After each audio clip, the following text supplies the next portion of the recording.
Hi friends, ఈ video బార్బల్ pitch meeting అని చెప్పి ఒక బీర్బల్ ఉన్నాడు యూఎస్ఏలో. ఆ బీర్బల్ బాబు కోసం ఈ వీడియో డెడికేట్ చేస్తున్నా. మనోడు వారం కోసం 2-3 సినిమాలు చూసుకొని మనోడు వాయిస్ మాడ్యులేషన్తో ఏదో వచ్చిరాని తెలివితేటలతో ఏదో చేస్తున్నాడు రివ్యూలు. Okay, I respect it.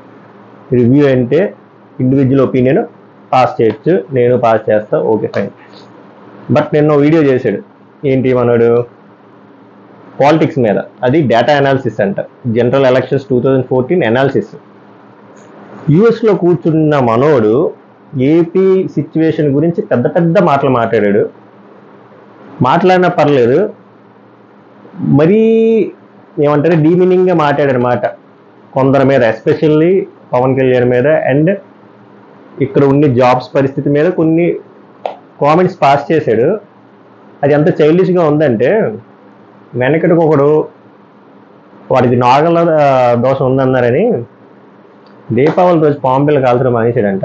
అంత ఇల్లాజికల్గా ఉన్నాయి మన బీర్బల్ గారి పాయింట్స్. మాట్లాడదాం వన్ బై వన్. ఫస్ట్ మనోడు పాయింట్ చెప్పాడు, మీరు జాబ్స్ ఎందుకు అడుక్కుంటున్నారు? మీరు కరెక్ట్గా చదువుకుంటే, బాగా చదువుకుంటే మీకే జాబ్స్ వస్తాయి కదా, మీరు ఎందుకు అడుక్కుంటున్నారు అన్నాడు. యూఎస్లో కూర్చున్న నువ్వు ఈ పాయింట్ మాట్లాడొచ్చా? అసలు ఆంధ్రప్రదేశ్లో ఉన్న సిచ్యువేషన్ అసలు ఏంటో అసలు నీకు తెలిస్తే ఇలాంటి ముదార కబుర్లు, ఇలాంటి కాటన్ సీడ్స్ పాయింట్స్ మాట్లాడవు నువ్వు. అసలు జాబ్స్ ఎవడైనా ఎందుకు అడుక్కుంటాడు? అసలు జాబ్స్ అనేవి క్రియేట్ అవ్వకపోతే నువ్వు ఎంబీఏ చేస్తే ఏంటి, బీటెక్ చేస్తే ఏంటి, ఎంటెక్ చేస్తే ఏంటి? ఇక్కడ ఎంతోమంది బీటెక్ చేస్తూ ఆటోలు నడిపిన వాళ్ళు ఉన్నారు. ఎంతోమంది బీటెక్ ఫస్ట్ క్లాస్లో పాస్ అయ్యి క్యాబులు నడిపిన వాళ్ళు ఉన్నారు. ఎంతోమంది ఎంబీఏలు రిలీవ్ అయిపోయి, ఎంసీఎల్ రిలీవ్ అయిపోయి పావుబాజీ బడులు, జిలేబీ బడులు పెట్టుకున్న వాళ్ళు ఉన్నారు. ఎందుకు? జాబులు క్రియేట్ అవ్వక. జాబులు ఎవరు క్రియేట్ చేస్తారు? గవర్నమెంట్ క్రియేట్ చేస్తుంది. ఈ గవర్నమెంట్ ఏం చేసింది 5 yearsలో? జాబ్స్ ఏ క్రియేట్ అవ్వకపోతే జాబులు ఎలా వస్తాయి మిస్టర్ బార్బల్? ఏదో పెద్ద ఏమంటారు ఇన్విజిలేటర్లో ఒక పేపర్ పట్టుకొచ్చి ఇలా ఇలా ఇట్లా ఎక్స్ప్రెషన్తో చెప్తున్నావు కదా, మీరు ఎందుకు ఇలాగా అడుక్కుంటున్నారు జాబులని? జాబులు క్రియేట్ అవ్వకపోతే ఎలా వస్తాయి? నువ్వు ఇస్తావా? నువ్వు క్రియేట్ చేస్తావా? యూఎస్లో కూర్చొని నీకు ఎందుకు ఈ ముదర మాటలు? నిజంగా జాబుల గురించి నువ్వు మాట్లాడొచ్చా? నువ్వు ఇక్కడ ఏం జాబ్ చేస్తున్నావా? లేదు. ఇక్కడ ట్యాక్స్ కడుతున్నావా? లేదు. ఇక్కడ పరిస్థితి ఏంటో నీకు తెలుసా? తెలియదు. నువ్వు యూఎస్లో కూర్చొని పుచ్చు మీటింగ్లు అనుకొని ఎందుకు నీకు అనవసరమైన స్టేట్మెంట్లు? వ్యూస్ కోసమా ఏంది? లేకపోతే ఏదో కాంట్రవర్సీ క్రియేట్ చేస్తే ఏమైనా సబ్స్క్రైబర్ బేస్ పెరుగుతారనా? లేకపోతే వైసీపీ బ్యాచ్ ఏమైనా ఇచ్చిందా నీకు? పెద్ద పెద్ద మాటలు, ముదర మాటలు ఎందుకు? అసలు నువ్వు చదువుకున్నవే కదా, అక్కడ ఏదో జాబ్ చేస్తున్నావు అని అనుకుంటున్నాను నేను. ఫర్ ఎగ్జాంపుల్ నువ్వే ఉన్నావు, నీకు 90% వచ్చింది, బీటెక్ చేసావు అనుకుందాం, నీకు ఓపెనింగ్స్ లేవు, జాబ్సే లేవు అక్కడ. అప్పుడు నీకు జాబ్ ఎలా వస్తుంది? పుణుకులు పని పెట్టుకుంటావా? అది జాబా? సో నువ్వు చెప్తున్న జాబ్స్ మీరే చేయండి, మీరే బాగా చదివితే జాబ్స్ వచ్చేస్తాయి అన్నారు, జాబ్స్ అడుక్కోకండి అన్నారు. అంటే మేమే ఓన్గా జాబ్లు క్రియేట్ చేసుకోవాలా? మరి గవర్నమెంట్ ఎందుకు ఏడిచింది? గవర్నమెంట్ ఏం పేగడానికి వచ్చింది? దీనికి పొరపాటు నీకు ఆన్సర్ తెలిస్తే కొంచెం సెన్సిబుల్గా ఎవరో ట్రై చేయి. ఆన్సర్ లేదంటే అలా ఉండు. నెక్స్ట్, నీ డేటా అనాలిసిస్, సొల్లి అనాలిసిస్ చూసా, మొత్తం నీ రివ్యూలాగే చాలా మట్టుకు ఇమ్మెచ్యూర్గా ఉన్నాయి. కొన్ని పాయింట్లు మాట్లాడతా, దానికి ఆన్సర్ ఉంటే ఎవడో ట్రై చెయ్యి, లేకపోతే ఓకే. ఫస్ట్ నువ్వు జనసేన పార్టీ మీద కామెంట్లు పాస్ చేస్తావు, టీడీపీ మీద పాస్ చేస్తావు, ఇన్ని మాటలు మాట్లాడావు కదా, ఇన్ని ముదార మాటలు మాట్లాడిన నువ్వు, నేను నీకు కొన్ని క్వశ్చన్లు అడుగుతాను, తర్వాత నీ క్వశ్చన్కి కూడా ఆన్సర్లు ఇస్తాను. నువ్వు Pawan Kalyan is not an active politician, serious politician కాదు, టీడీపీ బినామీ, సీరియస్నెస్ లేదు, అసలు అవగాహన లేదు, ఏ చెత్త చెదర నువ్వేవో మాట్లాడుతున్నావు, టీడీపీ గురించి పార్టీ పెట్టాడు, ఇవి మాట్లాడదాం. ఇన్ని మాట్లాడావు కదా, నీకు ఒక డైరెక్ట్ క్వశ్చన్, దీనికి ఆన్సర్ చెప్పు. ఈ 5 yearsలో ప్రజెంట్ ఉండే గవర్నమెంట్ చేసిన 5 డెవలప్మెంట్ స్కీమ్స్ ఫాస్ట్గా చెప్పి తక్కువని మర్చిపోకుండా. నీకు ఛాన్స్ కూడా ఇస్తున్నాను, ఇదే లైవ్ కాదు కదా, నువ్వు గూగుల్ చేసుకో, ఏది చేసుకుంటావో చేసుకొని ఆన్సర్ చెప్పు. 5 డెవలప్మెంట్ స్కీమ్స్, ఓకేనా? ఇంకో క్వశ్చన్, ఈ 5 ఏళ్ళలో ఎన్ని జాబ్స్ క్రియేట్ చేశారు? ఈ 5 ఏళ్ళలో ఎన్ని ఐటీ, 1 by 1 వద్దాం. వైజాగ్, ఇప్పుడు మాదే వైజాగ్లో ఎన్ని ఐటీ కంపెనీస్ తెచ్చారు? ఇలా అడగను. వైజాగ్లో ఎన్ని ఐటీ కంపెనీస్ మూసారు? ఆ లిస్ట్ చెప్పు. ఈ 5 yearsలో ఓకే, ఈ 5 yearsలో లిక్కర్ మీద ఎంత ప్రాఫిట్ వచ్చింది? సో లిక్కర్ దగ్గర మళ్ళీ ప్రాఫిట్, జాబ్స్ వచ్చేసరికి మైనస్లో. ఇదే 5 yearsలో ఓకేనా, ఈ పెన్షన్లు, ఈ అమ్మ పథకాలు, అమ్మ ఒళ్ళు ఇవన్నీ పక్కన పెట్టేద్దాం, ఈ పథకాల స్కీమ్లన్నీ పక్కన పెట్టేస్తే ఈ 5 yearsలో ప్రాపర్గా గట్టిగా బల్లగుర్తి చెప్పడానికి మేము ఇది తెచ్చాం, ఈ డొమైన్ మీద ఈ ఇండస్ట్రీని తెచ్చాం, ఈ జిల్లాలో ఈ ఇండస్ట్రీని తెచ్చాం అని ఒక్క ఇండస్ట్రీ చెప్పు నువ్వు. లేదు. మీరు జాబ్స్ క్రియేట్ అయినవి లేవు, ఏదో ఒక స్పెసిఫిక్ డొమైన్ మీద ఇండస్ట్రీ తెచ్చింది లేవు, ఏంటిది ప్రాపర్గా రోడ్లు లేవు, ప్రాపర్ ఎలక్ట్రిసిటీ బిల్లు మనోడు వచ్చినప్పుడు ఎంత ఉంది, ఇప్పుడు ఎంత ఉంది, అబ్బే అవే మాట్లాడడం. మనం ఆల్కహాల్ రేట్లు మాత్రం వాసిపోతే, అది కూడా బూమ్లు బాంబాంలు, వాటి గురించి మాట్లాడవు. పేటిఎం బ్యాచా లేకపోతే ఏమైనా పైసలు ఏమైనా వచ్చాయా, అవి మాట్లాడవు మళ్ళీ. నేను దాని గురించి జరిగితే నిన్ను అడగరు కదా, నువ్వు ఏదో వీడియో చేస్తాను, అందుకే నేను ఇప్పుడు చెప్తున్నా. మరి ఇంత ర్యాపిడ్ డెవలప్మెంట్ అయిపోతుంది కదా ఆంధ్రప్రదేశ్లోని. ఇవన్నీ కాదబ్బా నీకు డైరెక్ట్ స్ట్రైట్ క్వశ్చన్. ఇప్పుడు యూఎస్ఏ క్యాపిటల్ ఏంటంటే నువ్వు వెంటనే చెప్పేస్తావు. అలాగే ఆంధ్రప్రదేశ్ క్యాపిటల్ అడిగితే తక్కువని చెప్పి నువ్వు 2019 నుంచి 2024 ప్రాంతంలో ఆంధ్రప్రదేశ్ క్యాపిటల్ ఏంటి తెలియదు. అది మన పరిస్థితి. సో నువ్వు Pawan Kalyan serious politician, active politician, nonsense ఇన్ అన్నావు కదా. ఇప్పుడు నీ సీరియస్ లీడర్, మీ సీరియస్ లీడర్ కానీ సీరియస్ పొలిటీషియన్ కానీ ఏం పీకారు? ఈ 5 ఏళ్ళలో ఉన్న క్యాపిటల్ తీసి క్యాపిటల్ లేకుండా చేసి పారిసారు. అది మన పరిస్థితి. మరి ఇంత ఏమంటారు, ఇంత డెడికేటెడ్గా సంకనాకించిన లీడర్స్ని నువ్వేమంటావు బార్బల్? వీళ్ళని యాక్టివ్ పొలిటీషియన్స్, సీరియస్ పొలిటీషియన్స్ అంటావా? నువ్వు మాట్లాడొచ్చు ఈ పాయింట్లు. నువ్వు మాట్లాడితే అందరి గురించి మాట్లాడాలి. నువ్వు కావాలని స్పెసిఫిక్గా కొంతమందిని పోక్ చేసి వెళ్ళిపోతే డౌట్ వచ్చేస్తుంది, మరి ఎవిడెంట్గా కనబడిపోద్ది అన్నమాట. నువ్వు ప్రశ్నించినప్పుడు అందరినీ ప్రశ్నించు. ఇక్కడ ఇదేదో పెద్ద ప్రజెంట్ పార్టీ అసలు ఏదో ఫుల్ ఎలగబెట్టేసి 5 yearsలో మొత్తం ర్యాపిడ్ డెవలప్మెంట్లో ఒక 1,00,000 జాబ్లు ఇచ్చేసారు, మొత్తం క్యాపిటల్ సిటీ డెవలప్ చేస్తారు, ఐటీ ఇన్ఫ్రాస్ట్రక్చర్ ఫుల్ పెంచేశారు, ఇంకా అగ్రికల్చర్ అసలు మామూలుగా లేదు అసలు. మొత్తం ఇంకా రైతన్నుడు ఊరేసుకోవడం మానేసాడు. అది ఒకప్పుడు ఎప్పుడో హిస్టరీలో చదువుకునేవాళ్ళు. అలా చెప్తున్నావు నువ్వు. ఎక్కడలేని దరిద్రాలన్నీ ఆంధ్రప్రదేశ్లో ఉంటే అవి మాట్లాడు. అవి జరుగుతుందంతా ఏ పీరియడ్లో జరిగింది? 2019, 2024లో దారుణం, డిజాస్టర్స్. నవ్వుతున్నారు ఆంధ్రప్రదేశ్ క్యాపిటల్ ఏంటని అడిగితే.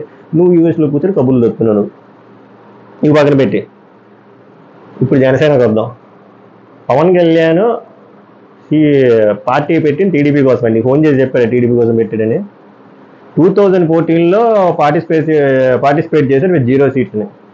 పార్టిసిపేటే చేయలేదు, ఎలక్షన్స్లోనే నిలిచోపోతే 0 seats అని నువ్వు ఎలా చెప్తావు? మరి అలాంటప్పుడు మీ ఓడి పార్టీ ఎందుకుగా పెట్టాడు అని అంటాడు. మా ఓడి అని కదా, నేను జనరల్గా అడుగుతున్నాను. ఇప్పుడు పవన్ కళ్యాణ్ ఫ్యాన్ అని కదా, ఎవరి ఫ్యాన్ అని కదా, నేను న్యూట్రల్గా చెప్తున్నా. ఆ టైంలో నీకు తెలుసో లేదో మరి ఒకసారి మళ్ళీ గూగుల్ చేసుకో. 2014 అనే టైంలో నెక్ టు నెక్ నడుస్తుంది టీడీపీ అండ్ వైఎస్సీపీ. ఇంకా కరెక్ట్గా గుడ్లికి మాట్లాడుకోవాలంటే వైఎస్సీపీకి ఎడ్జ్ ఉంది.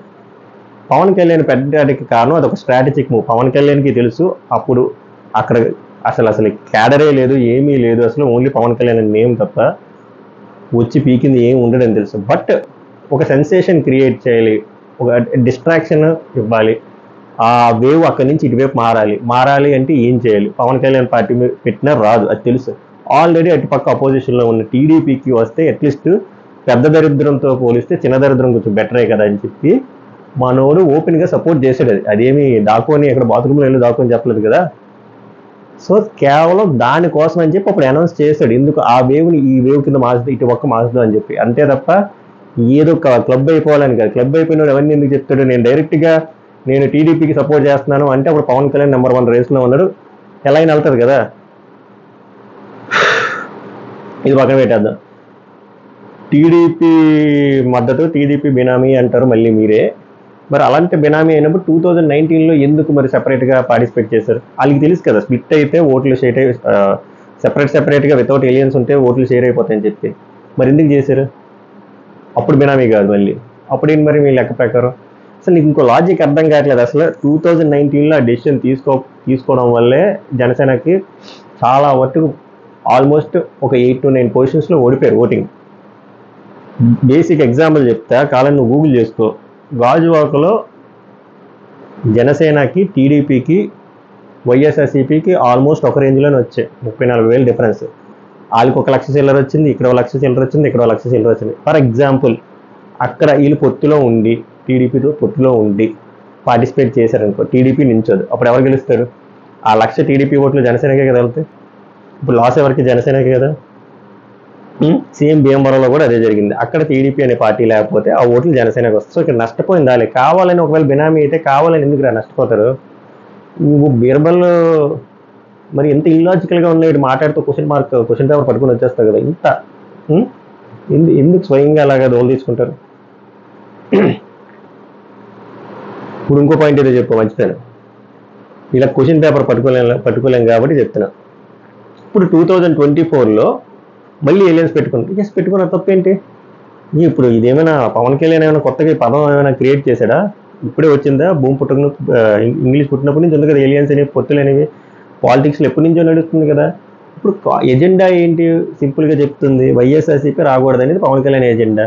అందులో తప్పేంటి? నువ్వు ఒక పాయింట్ అడుగు. ఎవరైనా విజయం కోసం పోరాడతారు, ఇలా పక్కడు ఓటమి కోసం పోరాడారు. నీకు చెప్పారా?